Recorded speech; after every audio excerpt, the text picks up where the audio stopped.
All right. Good afternoon. Welcome to TechEd 2011. My name is Vijay Rajagopalan. I'm a program manager in the Windows Azure platform team. In this session, I'm going to talk about using VM role. Before I get started, I would like to know how many of you are already using VM role to migrate your existing application workloads onto the cloud. Could you please? Okay, that's good to know. How many of you are really considering right now migrating your existing application to Azure? Okay, so it's good to know. Thank you. So this is my goal. At the end of this session, I would like to leave you with the fundamentals of Azure, where VM role fits in the bigger scheme of things. And most importantly, I will be going over a few application patterns where you can really take advantage of VM role in your cloud solutions.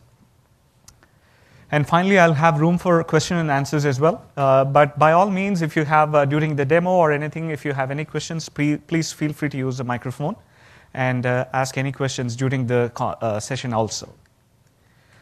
So before I get started, I thought I would give you a sort of a quick tour of different terminologies that are used in the industry today. As you have heard, people use a terminology called infrastructure as a service. This is essentially basic computing and storage on the cloud that enables developers and IT pros to really take advantage of the utility computing from the cloud.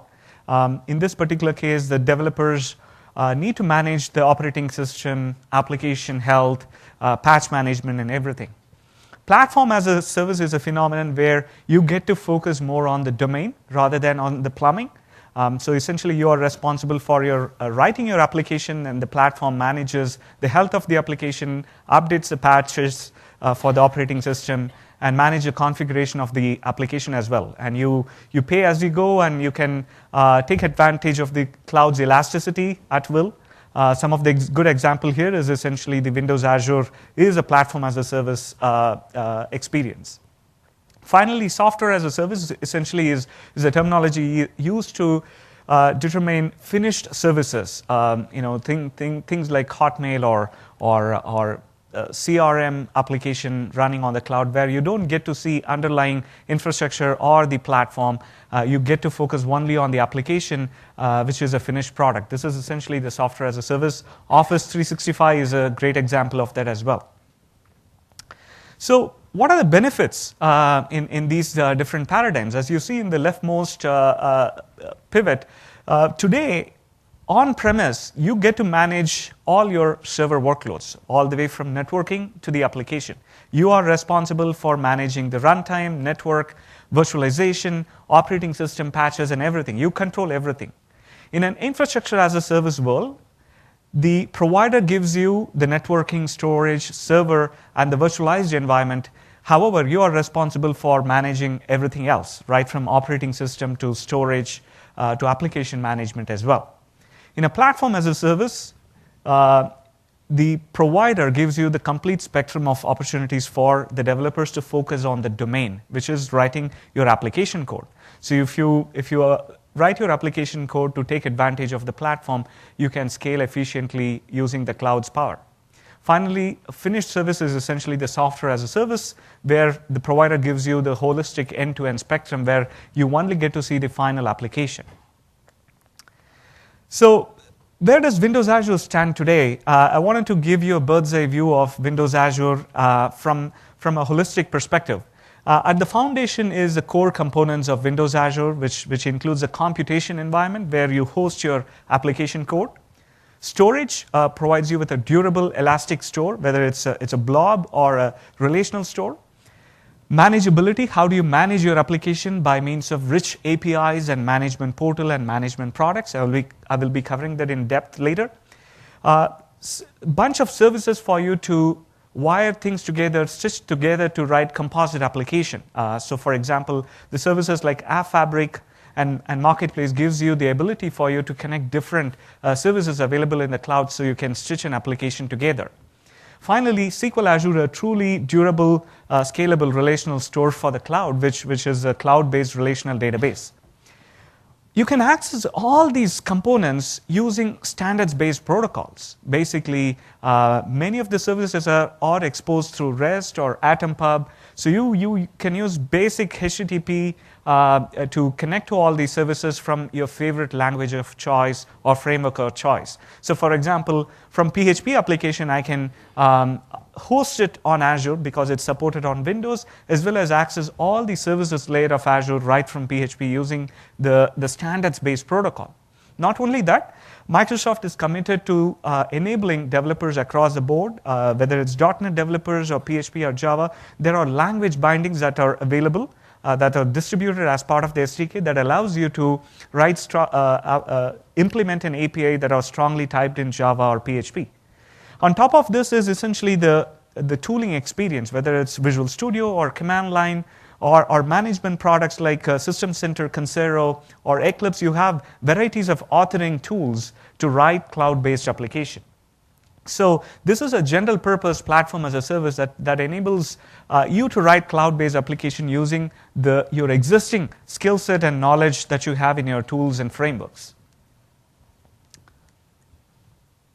All right, so what does the cloud environment contain in Windows Azure?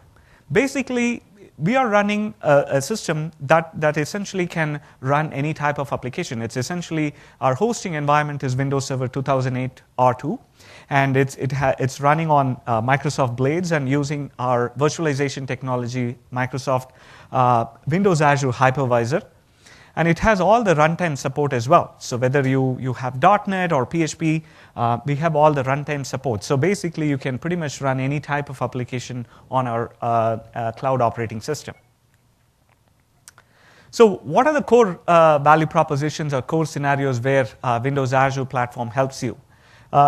Fundamentally, Windows Azure totally understands your application patterns, so it really can automate and update your application patches or the configuration without having to make any changes to the OS. It can elastically scale out your application. So for example, if you want to extend your web instance to 5 to 10 based on the demand, you can automatically scale out. And we automatically manage your instances. When you scale out, we automatically apply your application across all these 5 instances or 10 instances based on your need, and it becomes available for you. And most importantly, it's highly available. We use the concept of update domain, so we don't disrupt your service even when we have to apply operating system patches. So this is extremely important to give you the level of service level agreement that you have with Microsoft.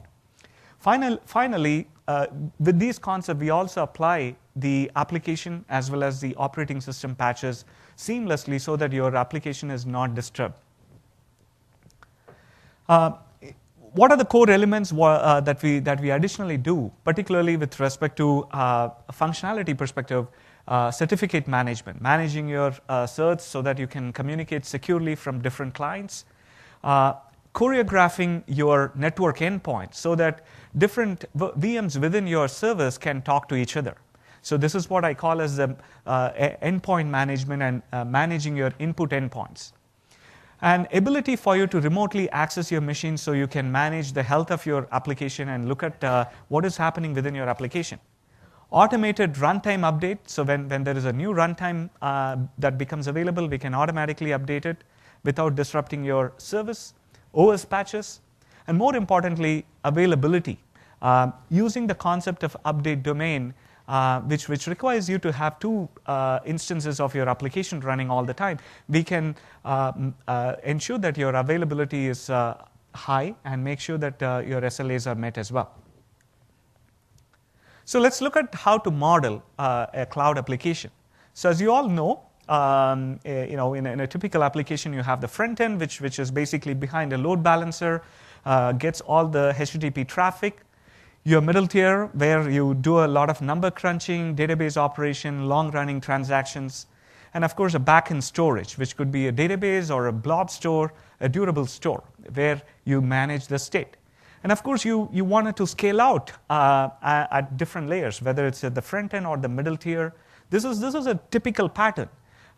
So for example, in this particular pattern, you may want to scale at web layer because you may be getting thousands of requests. Suddenly you wanted to extend your web server into multiple nodes. That is called the elasticity of the cloud. Similarly, in some cases, if you're doing a lot of number crunching operation, you wanted to scale out, you scale at the middle tier. The most important point here is that when you're writing a cloud application, your front end and your middle tier doesn't persist any state. So you can automatically scale, and through our instance management, we can provision your service across different VMs. So this way you can scale properly. This is a typical model of a cloud-based application. So how do you apply this model into Windows Azure service model? In Windows Azure world, we call Windows Azure application as a service. It consists of three things. One is a service definition.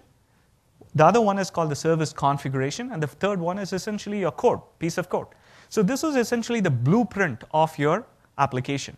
So the service model in Windows Azure is essentially clearly determines what is the definition of this cloud service that you're running, and the configuration about it, how many instances you want it to run, and finally the piece of code that you want it to run in the cloud. So this is how we articulate the cloud service.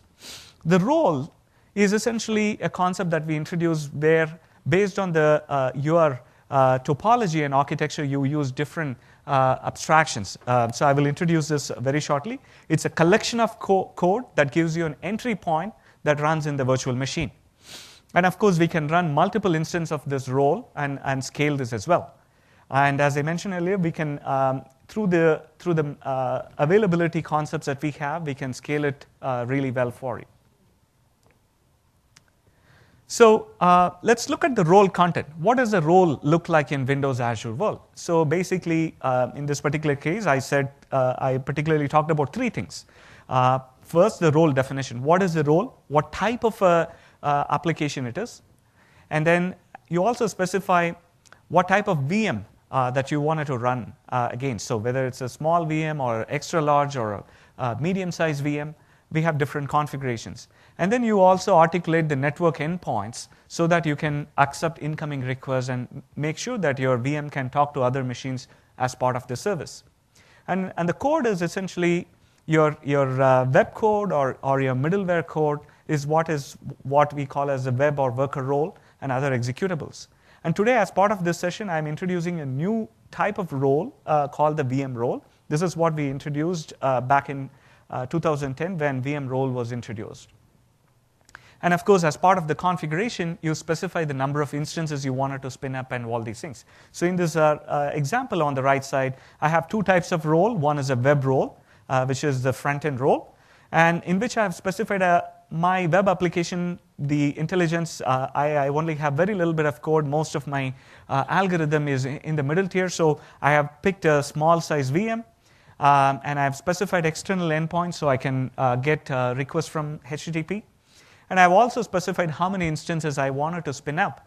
And of course, I have, in this case, I have spun up 2 instances so that I can take advantage of the update domain concept in Azure so that I get high availability. Similarly, on the middle tier, I have a worker role called worker role, which is essentially where I encapsulate all my business logic, database logic, number crunching logic. And in this particular case, I'm running 3 instances of this. So this is a high-level concept. So in this concept, I wanted to introduce the third role, which is called the VM level VM role. You may be wondering, where do I apply this? So far, you taught me about the web role, worker role, and a piece of code. Where does VM role stand in? This is where this is why I asked you initially whether you are considering migrating existing application. As you can imagine, many of the existing applications that are written today doesn't form the pattern that I articulated for cloud. It doesn't formulate stateless front-end or stateless middleware. You may be persisting state somewhere. There are cases where you really need access to the machine to install a legacy framework that may require your attention. So this is why we introduce VM role. VM role gives you the ability for you to have greater control to the VM, so you can install your favorite application framework or software, manage different configuration at a VM level. And essentially, this helps you to enable migrate your existing application onto Azure. Web and worker role are the future. Essentially, these are intended for writing modern cloud application. If you can migrate your application seamlessly into web and worker, I would strongly suggest you consider that. But if you have a legacy workload that you really cannot migrate into any of these existing web and worker role paradigm, VM role is a most appropriate choice. So as I mentioned, it's primarily intended to give you greater control at the VM level. So let's look at VM role in depth. So basically, for IT pros who are managing machines, IT pros in some cases need to install legacy software, non-Microsoft workload that may require registry changes, require deeper admin level access to install certain components. And it may require a lot of reboots during the installation process. In a cloud-based platform as a service model, you cannot do all these things without having a greater control at the VM level.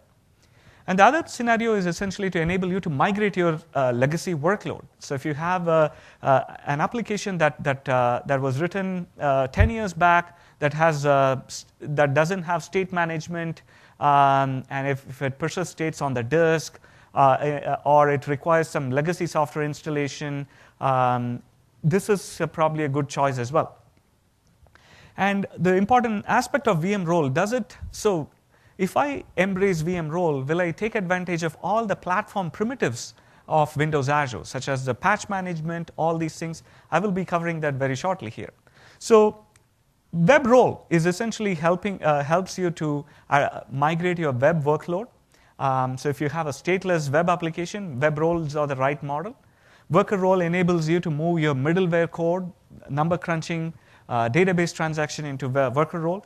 VM role essentially gives you deeper access to the VM itself. So you have greater control to the VM, so you can do all kinds of things just like you do on-premise today when you have control to the machine.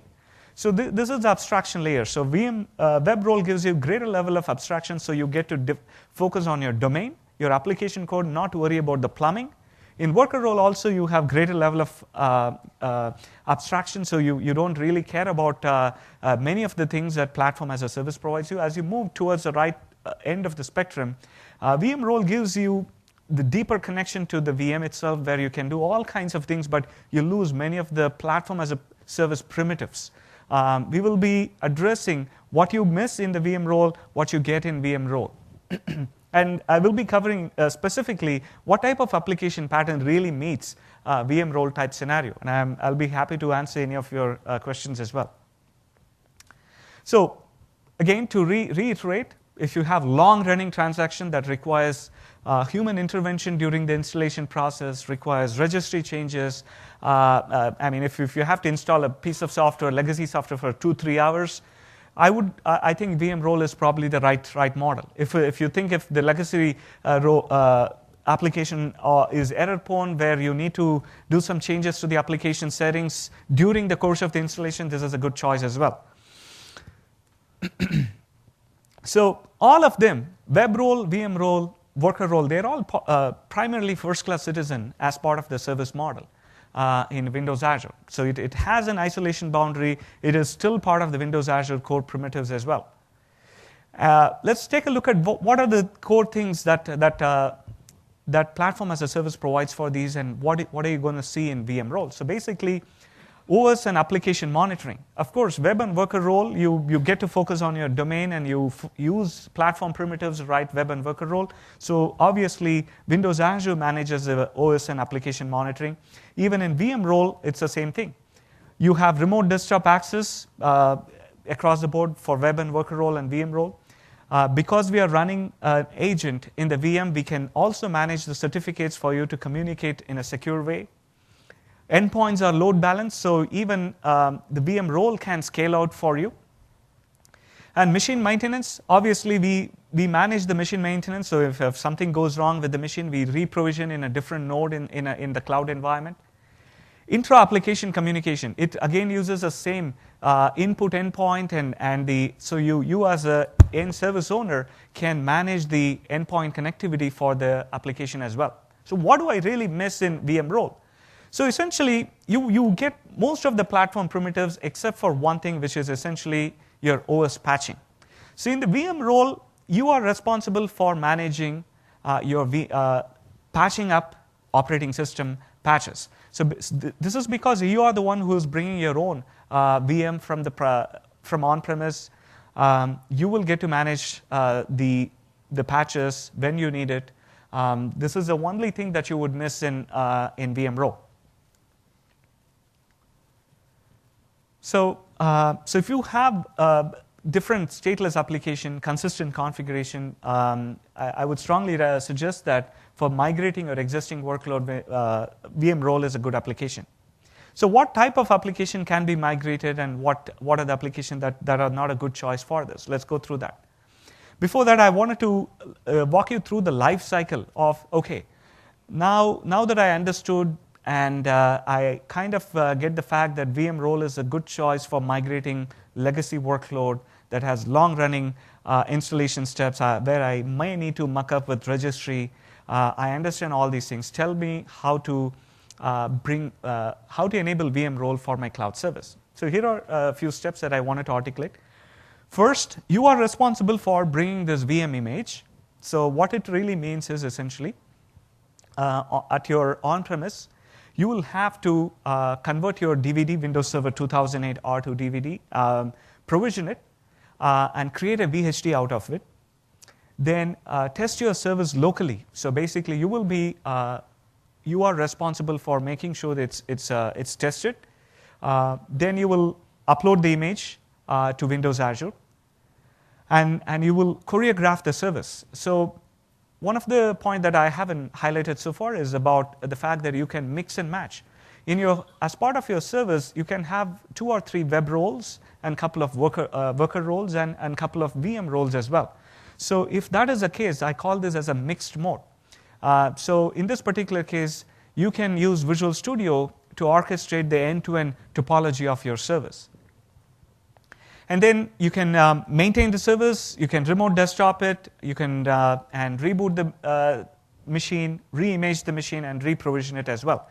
And when you have an upgrade, you can repeat the same process to do this. Let's go through step by step so you really understand this. So if I decided to embrace VM roles, first what I would need to do is essentially get Windows Server 2008 R2, create a base VHD. So you can use tools like Hypervisor or any other open source tools also, whatever works. You can create a base VHD for your Windows Server 2008 R2. And then you can customize your VHD. This is a very important step. This is the core reason why you are going in this route, rather than asking Windows Azure to provision a VM for you through web and worker role. In this particular case, what you might be doing is essentially you will be installing legacy software, your existing application installation that may take 4 to 5 hours, and you will be making some registry changes. Then you will be applying Windows patches. You may want to get the latest patch of Windows Server 2008 R2. You will be updating the Windows patches. Then you'll install your customer application or all the dependent software that you need on this VM. You will install it on this.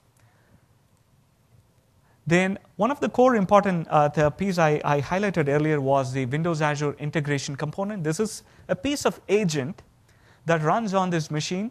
That is the agent that communicates with the Microsoft Cloud Platform. Also, we call it as a host and the hypervisor and the fabric controller. So this piece of code does a bunch of things for you. It helps you with the certificate management. It helps you with the communication between your operating system to the fabric controller, which is a cloud blade. And this is a key piece that you need to install in the VM. And then you prepare this and generalize this so this can be repurposed. So basically, if you're used to the commands like sysprep in Windows world, it's essentially preparing this machine so that this can be used for other general purpose and copying and other scenarios as well. These are the steps you take to create a differential disk and the base disk. Then you use multiple tools. I will be introducing you to a couple of options you have to upload this VHD and the differential VHD onto the cloud. There are tools like command line tools called CS upload that allows you to upload into your blob store. Or you might also use the System Center Consora product that also enables you to upload this into the public cloud as well. So once you provision into this, in this case, I may decide to take advantage of the elasticity of the cloud. So I may change the configuration. As part of my instance count, I could specify 3 instances of this VM. So now I am running 3 instances of my legacy application on the cloud. So this is a pure mode where I am running only existing application migrated from my on-premise to the public cloud. So here are some screenshots that I captured so I can illustrate this further. So first I'm on Microsoft Hypervisor, where my goal here is to provision and create a VHD, Windows Server based VHD.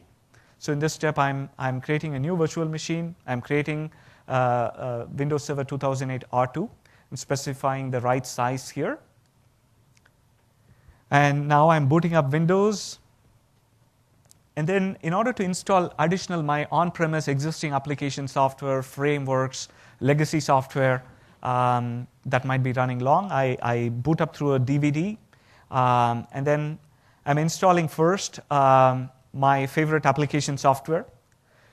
Then I'm installing the Windows Azure integration components, or also I called it as a guest agent. This allows you to communicate with the cloud platform and the cloud fabric controller. So once I install this, I also decide to install some legacy software and third-party software. In this case, I'm installing Memcached in this. You can think about installing some legacy Java code or Java framework. Those are very hard to install today.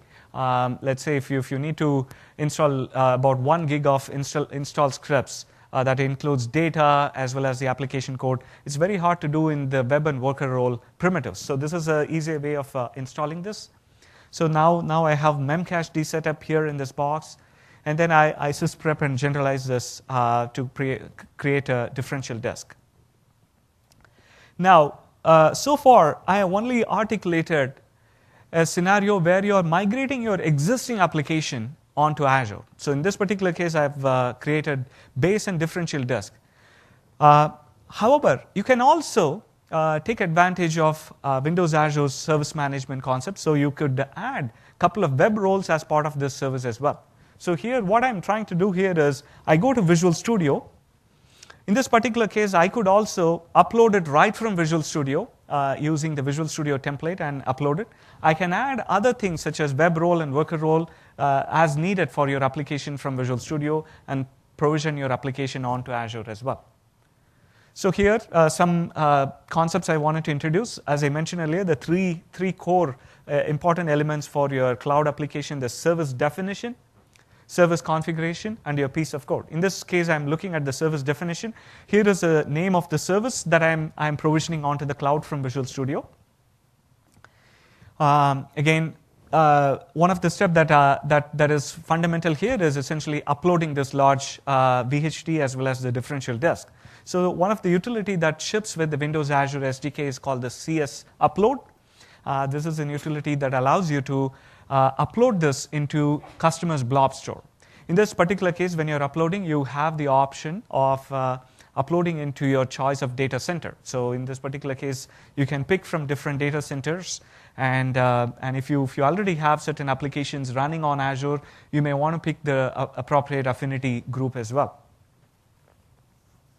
So this is a step that allows you to add this VHD and the differential disk that you've created and upload onto your blob store using your subscription key. Once this is uploaded, it gets provisioned. As you see, it, depending on the size of the VM, this can take some time for you to upload based on your bandwidth as well. Once it gets uploaded, it automatically shows up as part of your hosted service under the VM images. This image will show. And then you can use it as part of the hosted service. You can also get a different view of this from the deployed service. Here is the configuration of what you're running in the cloud. So basically, this is the OS image that I uploaded from on-premise. And I'm running 2 instances of that. Let me show you here. As you see, instance count is equal to 2. This is basically to demonstrate that I'm running my existing on-premise application on the cloud using the VM role constructs. And I'm having 2 instances of this running as well. So this is a different view in the Windows Azure Management Portal.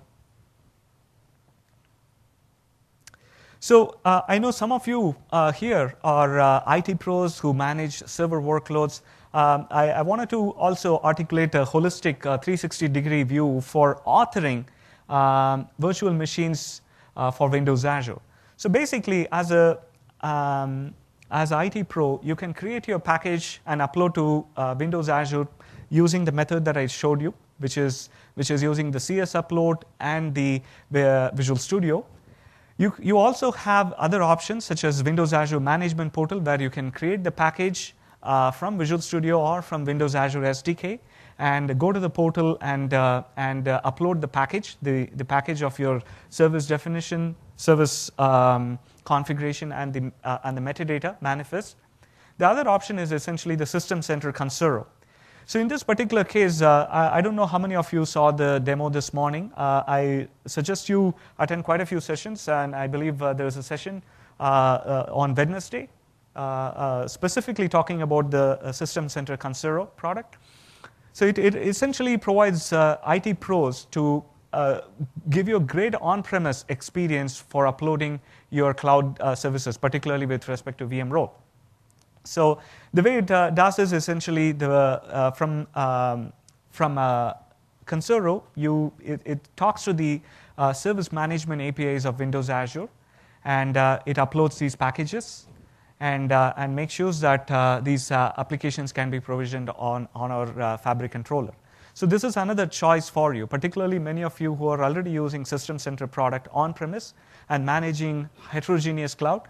This is another way of authoring your VM role workloads onto Azure. So this is a view of the VHDs from the Console product, how you manage your images in your image repository in Console. As you can see here, you may be managing different VMs and you may be provisioning onto different clouds. So this gives you a centralized cloud provisioning scenario and managing, and also it gives you ability to give you role-based authorization, so you can control who does what within your organization as well. So let me switch gears a little bit and show you the code so you understand how to migrate your existing application onto Azure. All right. So before I get started, as I mentioned here, here are the 2 VMs that contains, one is my base operating system VM. The other one is essentially the differential VHD, which contains legacy application. I also have some legacy Java application, PHP, and I have also installed MySQL here, set up master-slave configuration. I've done all these things. I've installed everything on a Hyper-V, and I've created these VHD using the workflow. The next step I need to do is essentially, once you have your generalized base and differential disk, is essentially using this command line tool called CS upload to upload these into your hosted service as part of your account. So here, as you can see here, this is where you provide your subscription ID, and it automatically uploads into your cloud. So let's go ahead and take a look at the Windows Azure Management Portal here. So this is the hosted service that I provisioned right now. This has got two VMs. I've spun up two instance of two VMs here, VM role 2 and VM role 1. Obviously, using the platform primitives, I can connect to them using remote desktop, so I can look at the VM itself and see how it's functioning. So let's take a look at it right now.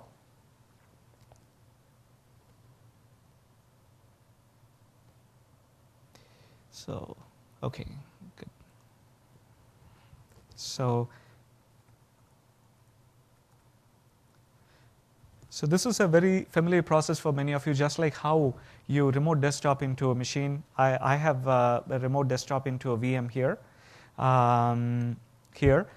So as you see here, I'm running WordPress on this that uses MySQL and some legacy code. This also has some Java application.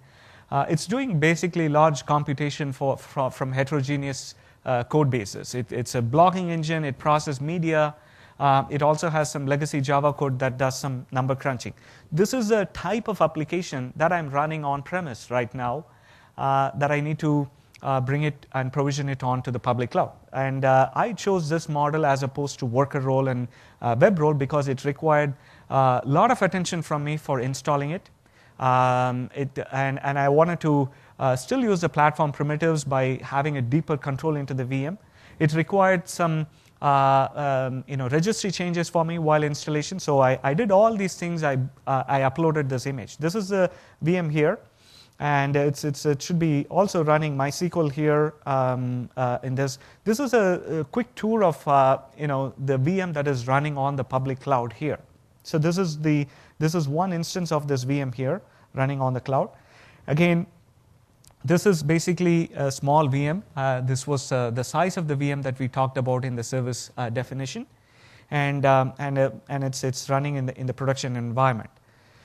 And I also articulated how to mix and match web and worker role as well as VM role as part of a hosted service. Imagine here, in this particular case, the reason why you chose VM role was particularly for migrating legacy workload. You might have already migrated many of your newer generation of application onto cloud using web and worker role. So in this case, how do I mix and match web and worker role with the VM role that's running on the cloud? It's very straightforward.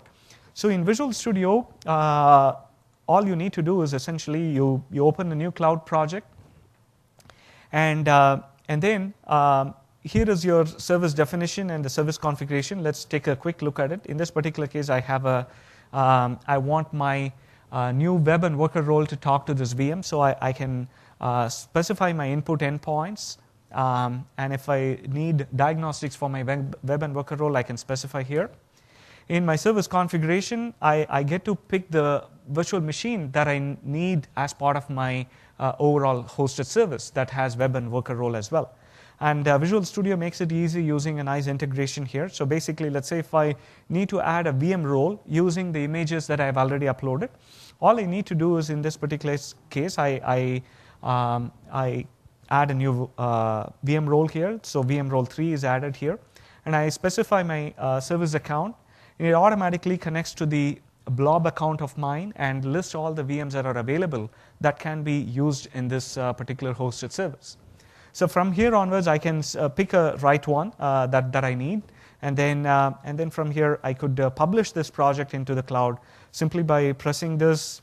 As you can see here, I'm using my hosted service account here, which is already set up here for me to provision and deploy right from Visual Studio using certificates.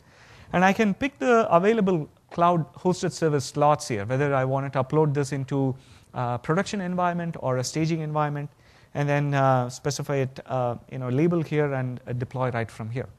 So it's extremely straightforward to mix and match, mix some of the web and worker role primitives with the legacy VM role. So this is one way of doing that. As I mentioned earlier, System Center Console gives you ability to provision this from on-premise as well. So if you already are using this, that's another great way of authoring, managing, and deploying your cloud solutions. Yes, you had a question? Could you please come to the microphone, sir? So when you go from one, when go from one instance to two instances, etc. What happens with like computer names and stuff like that? Is that managed in any way? No, it's not managed, unfortunately. You are responsible for managing it. Okay. Yes.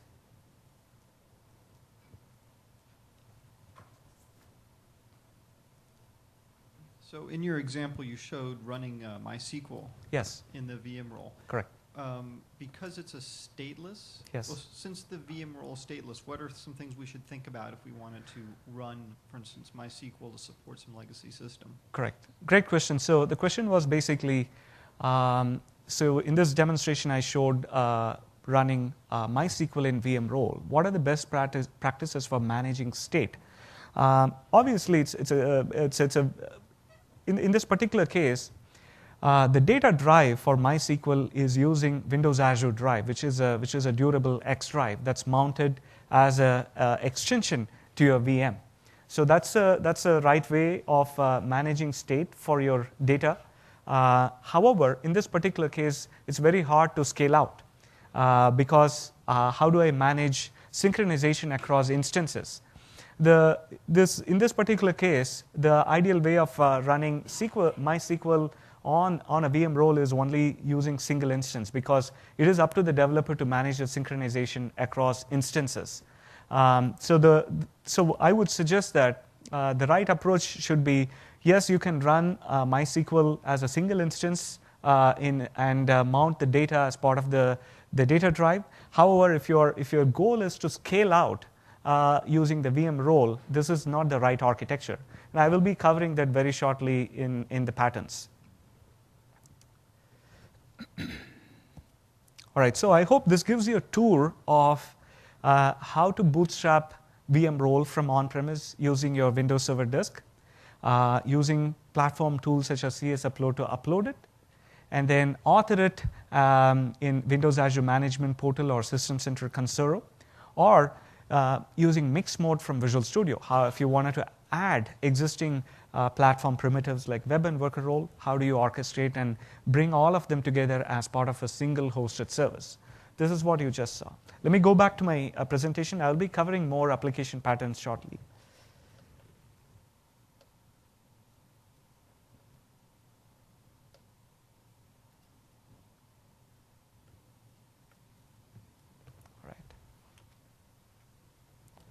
All right, so what are the deployment patterns? So it's ultimately leveraging VM role for your scenarios is completely based on the application architecture. So if you have highly scalable legacy web workload that you have provisioned using VM role, absolutely you can scale out. And if you the only important thing that you need to remember is that state management shouldn't be there within your code. If you have some form of disk I/O or any other things, it's up to you to manage that. Particularly when you're scaling out, Windows Azure doesn't give you the provision of synchronizing different instances of your VM role. So if you have legacy web workload and if it's stateless, absolutely you can easily scale out and take advantage of the platform's elasticity. Similarly, even in worker role, like for example, one of our customers is running large credit card processing, but his application is a legacy application written back in the late 90s. It has a heterogeneous piece of code from early versions of .NET to Java and others, and he had provisioned it using VM role. However, he wants to scale out. The amount of processing is particularly in the worker role, and there was no state preserved in that application as well. That's another scenario where you can, if you don't have any state in your worker role, it's easy to implement, and VM role is a good choice for you as well. However, if you are running stateful application, like for example in this case, I was showing MySQL running on Azure using Windows Azure Drive. The data is stored on the Windows Azure Drive. However, scale out isn't a possibility in this case. You are restricted to only single instance. So if if you're in these type of patterns, the right approach is essentially to take advantage of durable scale-out database such as SQL Azure, or if your application can work on scenarios like Windows Azure tables and blobs, that could be an option as well. So what are the deployment patterns? How do I use VM role? What type of application patterns I could use? So here is another pattern. In this particular case, customer has a lot of video and encoding. These are third-party softwares, not Microsoft stack. However, you really wanted to scale out at will based on the load. Think about something like a media encoding. A streaming organization that wants to encode in different formats, 720p, 1080p, and then the organization also need to put subtitle to all these videos. And if the software is written in legacy code, you may want to install it using VM role-based model. You might have provisioned up. For state management, in this case, you could use SQL Azure or Windows Azure Blob or the table store, depending on the architecture. So for example, in this particular case, the app pattern is such that I can scale out using my VM role to do all encoding. If a demand grows, I can add a new VM using the service configuration. I can change the instance count from 3 to 4. However, all the transactions are persisted in SQL Azure, which is a truly durable state server for you in this particular case. So this is a very common app pattern for VM role. There's another pattern here, which is a little bit of interesting scenario here. Based on my interaction, I've heard that many customers today, due to regulatory reasons and privacy reasons, cannot move their data onto public cloud. So in this particular case, you are running your data on-premise. However, your legacy application that you are willing to move has a web workload and middleware workload that is stateless. You want to reduce your capital expense and operational expense in migrating this onto Azure.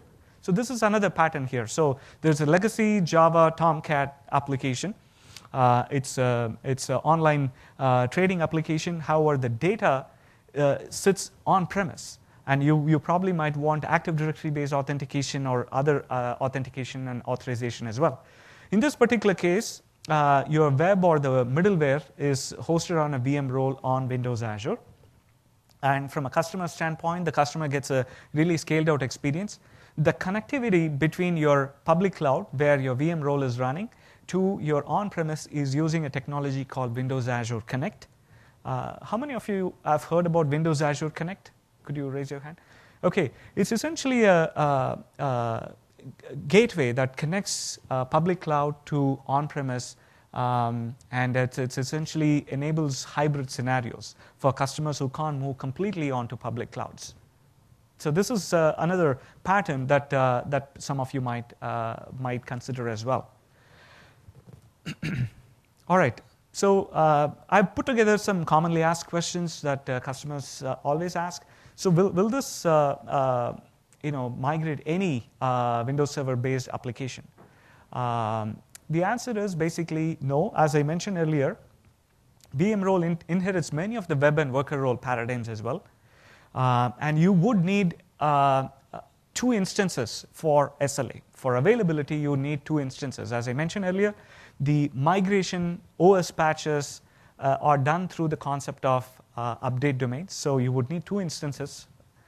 And of course, if you want durability and state management, Windows Azure Drive provides only for single instance, but for multiple instances, it's not a good option, good solution. So I would suggest you consider Blob Store or SQL Azure for this. And of course, there's only one public IP per hosted service. So what are some of the, does it completely take care of all my application patterns? No, it doesn't. The main thing that you need to remember is essentially since you are bringing the VM from on-premise, provisioning it from on-premise, you are responsible for managing the health of your OS. So you are responsible for the operating system patches. So in a way, it gives you greater control as well as ability for you to manage your VM in the cloud. So for example, in the encoding, media encoding scenario that I outlined, you don't want your machine to go down in the middle of an encoding job. If you control it, you can manage this, but you are responsible for it. You lose this platform as a service fundamental here. That's something you need to remember. So how is it priced? It is priced by the CPU hour, just like any other existing web and worker role. The licensing, it's very important. So you might be wondering about licensing implications. So for example, we already support the Windows. It's included as part of your current CPU per hour price. And also, recently we've announced the license mobility of server products. So if you're running Microsoft server products and if you have the license of that, you can run it on the public cloud as well. So the license essentially comes with you. I mean, for example, if you install SharePoint or some other Microsoft server product license, it comes with you. You can provision it as well. The license that you already have is mobile. It goes with you. And of course, all the other third-party software license, you are responsible for the licensing terms of it as well. So with that, I think I have come to the final slide. I would love to take more questions. I wanted to stop for a second and summarize all the things I've articulated. So VM role is really intended for migrating existing legacy application that requires deeper level of access to the VM, requires attended installation steps, requires changes to the registry and those type of scenarios. And I would strongly suggest you take a look at many of the platform primitives that we have already introduced for web and worker role and see if you can use it to migrate. So you can truly take advantage of Windows Azure's platform as a service potential. For example, a lot of times customers ask me, hey, I wanted to provision Java. Is VM role the right option? I asked them, how long does it take for you to provision Java on Azure? Did you consider worker role? Can you use startup task in worker role? So do the due diligence. First, understand the application pattern that are supported, and obviously, and also the trade-offs that you will be making. The platform benefits you will get, but the OS patches are supposed to be done by you. So these are the trade-offs you'll have to weigh in based on your application pattern. So with that, I would love to take a few questions if you may have.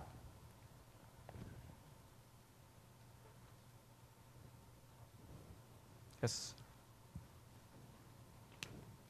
So in your example, you showed building a new VM on Hyper-V and then migrating that. Do you have any best practices or examples of taking a physical workload and moving it directly to Azure, or do you need to convert that to a virtual workload and then upload it? That's a good question. So let me repeat the question so everyone understands it. So basically, is a way of migrating existing application is only through creating a VHD through the VM role model, or are there other best practices in other ways? So as I mentioned earlier, VM role gives you VM level access, and I would if your application doesn't maintain state, and if you can seamlessly migrate onto web or worker role, I would suggest you do that. The output of that is essentially what we call as a manifest for your application, known as a CSPKG file.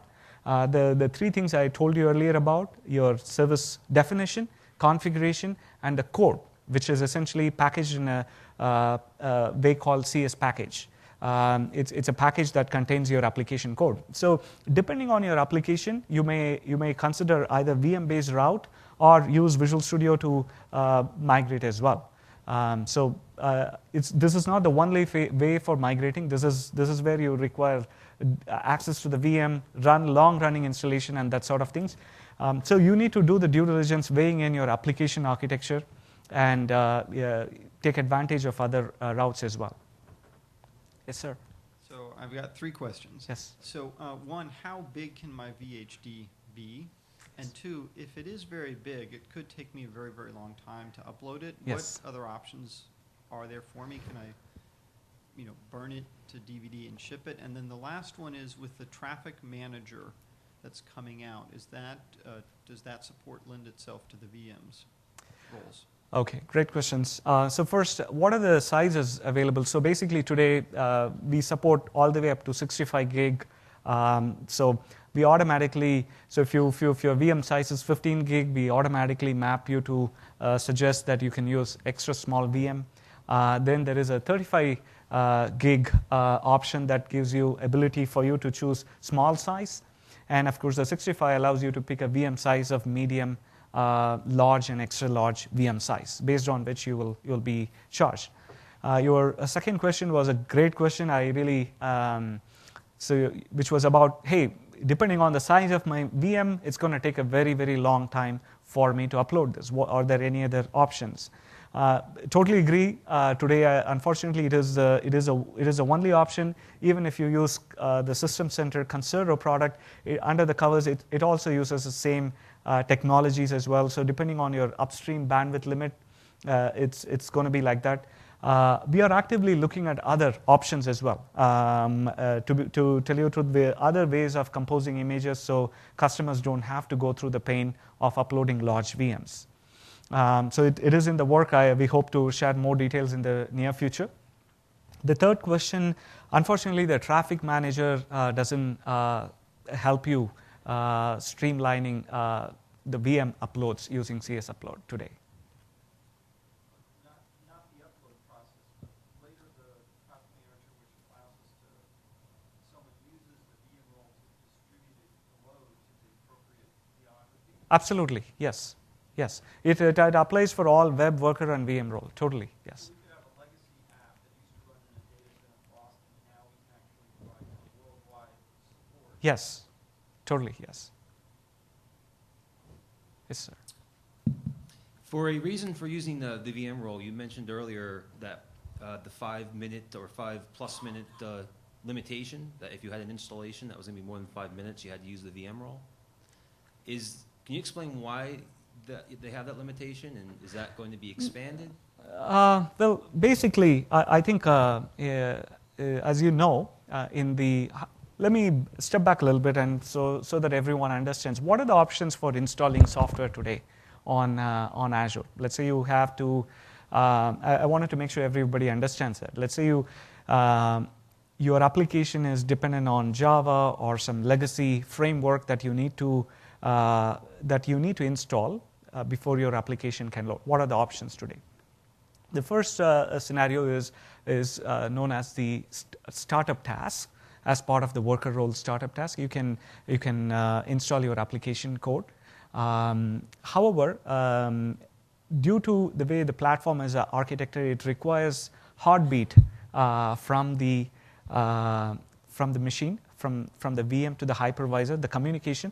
Currently, there is a threshold for that, due to which we suggest that if your installation is a long-running installation, we recommend you consider the VM role option.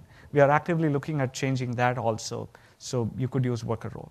The other options include, we've recently introduced web deploy, which is another way of using web platform command line tool to bring different constituents and install it and make sure all the dependencies are checked.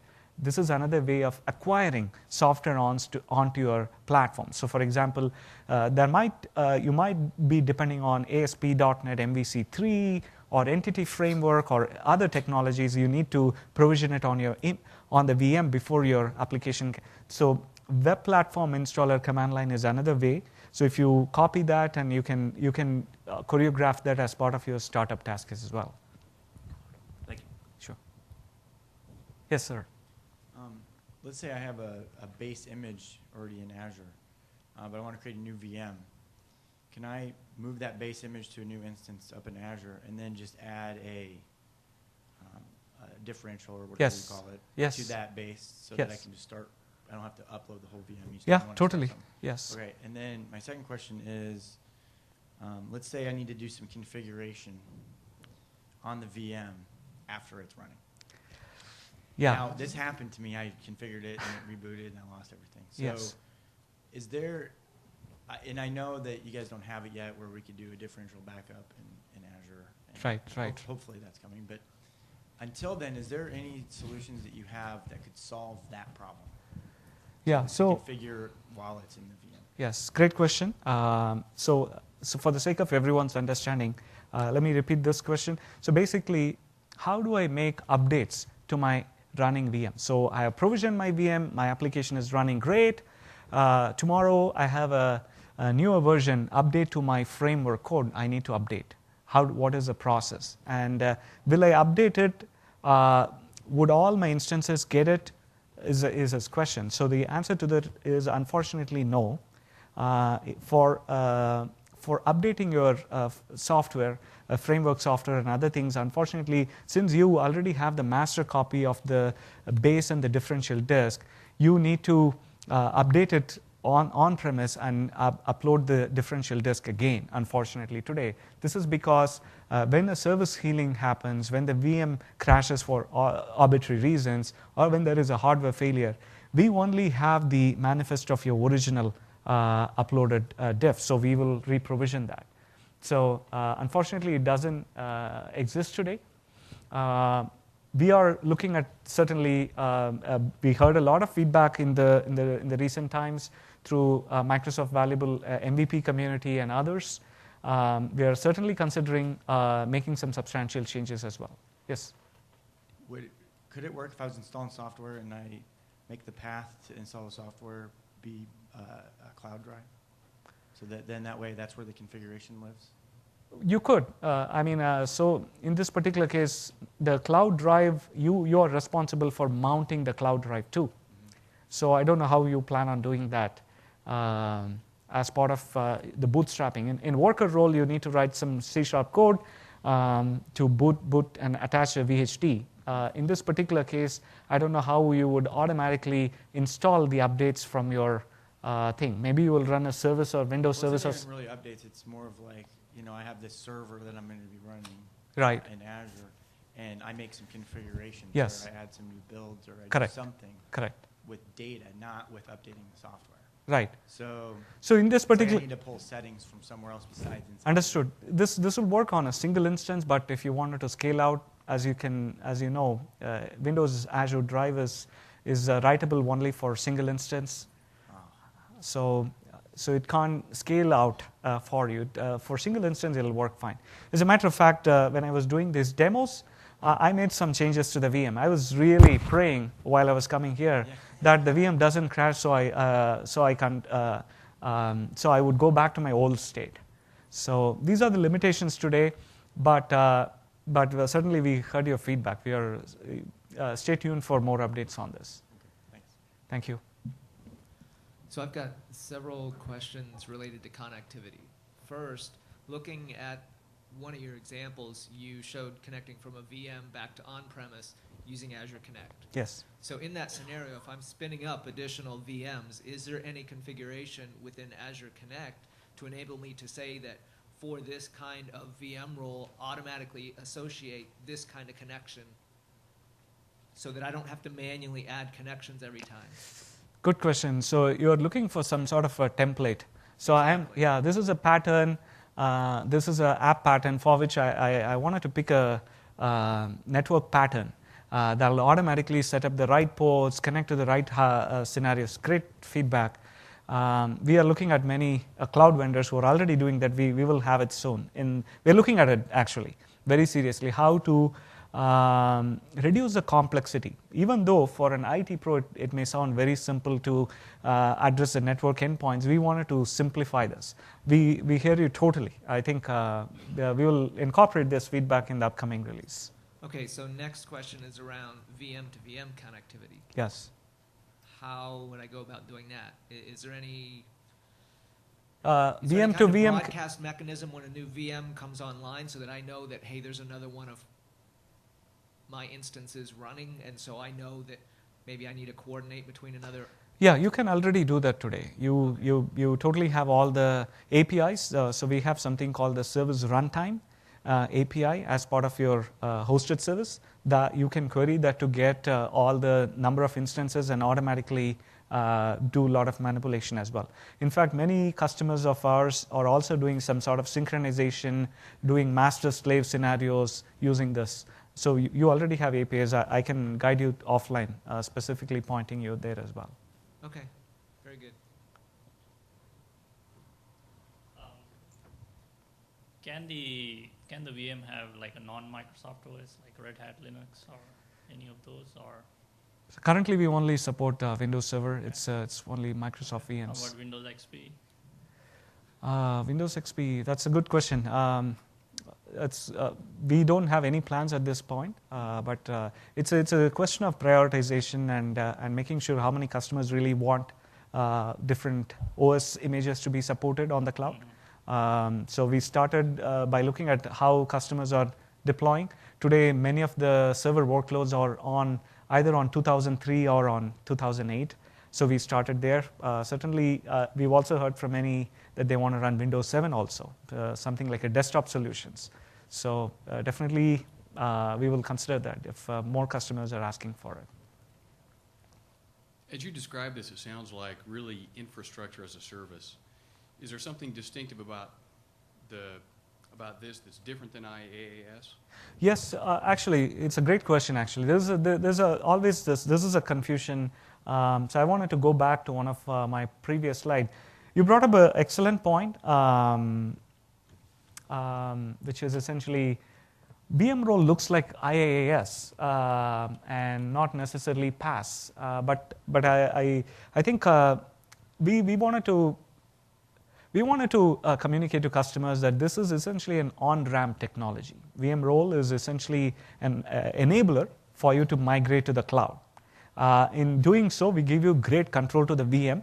It may look like infrastructure as a service. It may have some characteristics where you get to manage your OS patches and all these things. May say that it's infrastructure as a service like. However, we beg to disagree in a few areas. Basically, it still continues to fully demonstrate all the platform as a service primitives here. For example, if you need to change your configuration, application, and other things, you can easily do so and let the platform handle it for you. So for example, if you wanted to spin up 5 instances, we have instance management. We have your differential disk. We can spin up 5 different instances automatically for you. We can scale out. Yes, because we don't know much about your application that you've installed, we can't do a lot of interesting things that we do for web and worker role.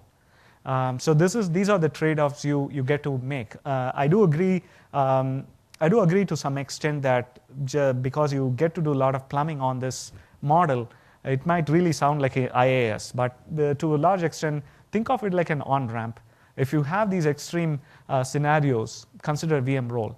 I would strongly suggest everyone in this room that first look at worker role and existing platform primitives and see if you can still migrate seamlessly. If you don't have any state in your web and worker role in your current application pattern, take advantage of web and worker role. And if you have a lot of legacy software, if you need a deeper level to VM access, look at VM role. Did I answer your question? Yes, thank you. Yes. To pile on that question, so what is the lifecycle management of the on-ramp of this virtual machine, such that if I get on there and I stay there and I don't patch it, I don't do anything, what is my SLA regarding your changes underneath it?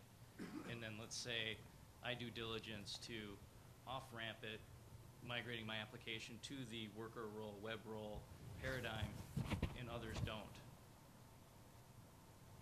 Great question. So let me first answer your first question. What is my SLA for this, even if I don't patch my OS? As I said, the SLA is essentially, we expect you to have 2 instances of this. So obviously, we have this concept of update domains that helps you update patches without bringing down one instance. So this protects whenever we have a host upgrade, when there is a hardware failure, we automatically manage this for you. So even if you don't OS patch it, through our availability concepts, we will have SLA for you for your existing VM role as well that is unpatched. Coming back to the mixed mode, was that the right question for the web invoker role? So if you have two instances, right? So you upgrade, you find that there's a problem, so you get me back into a working state. Do I stay there? Can I stay there?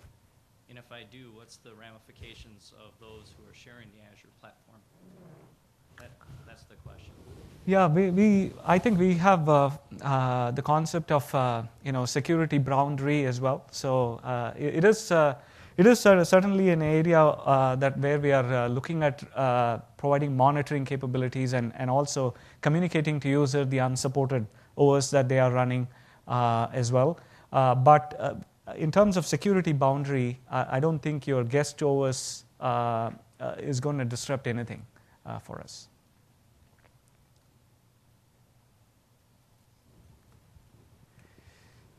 Okay, great.